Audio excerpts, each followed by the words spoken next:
Fidel akam shu videoni olishini sразу naqdga dedi, gap yo'q do'stlar. Ular aybini sразу aytib o'ting aka. Faqat naqdga bo'lgan mashinamiz. Aybi yo'q, 25-yil. Aha. 31 ming yurdi. Xolos. Отдельный tema do'stlar. Gap yo'q. O'zim radnoy balonlarida turibdi. Birinchi qo'lmi aka? Bitta qo'l. Aha. O'zingiznikimi? Men tirikchilikdaman o'zim. Bo'ldi hisob. Aha.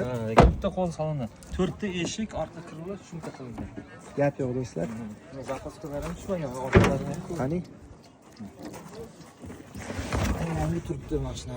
Gap bo'lishi mumkin emas. Mazza qilinadigan mashina, yangi mashina. Narxi qancha deyapsiz aka? Narxi baholasi 11,5 ming. Bizni nomimizdan kelsa qancha qilib berasiz? Baholasi beramiz. Kishi beradigan joyi bor. Ko'k ko'z bola nomidan keldim desalar, chet qilib berishar ekan. Aybi yo'q shunda, to'g'rimi aka? Xudo xohlasa. Do'stlar, videoni olishimdan oldin sразу naqdga deyishdi. Qancha dedingiz aka yana bir marta? 11,5 ming. 11,5 ming do'stlar. Nomeringizni ayting. 94lik 94lik 416 416 94 64. 94 64. Ay sразу naqdga bo'lgan Cobalt'imiz shu narxga arziydimi yoki yo'q? O'z fikrimizni bildirib qo'yaylik do'stlar. Nomeriga lekin havas qildim. Obuna bo'lib, like bosib fikrimizni bildirib qo'yamiz. Pastdagi raqamlar 24/7 aloqaga chiqaverasizlar. Pramo shu akamizning nomeri.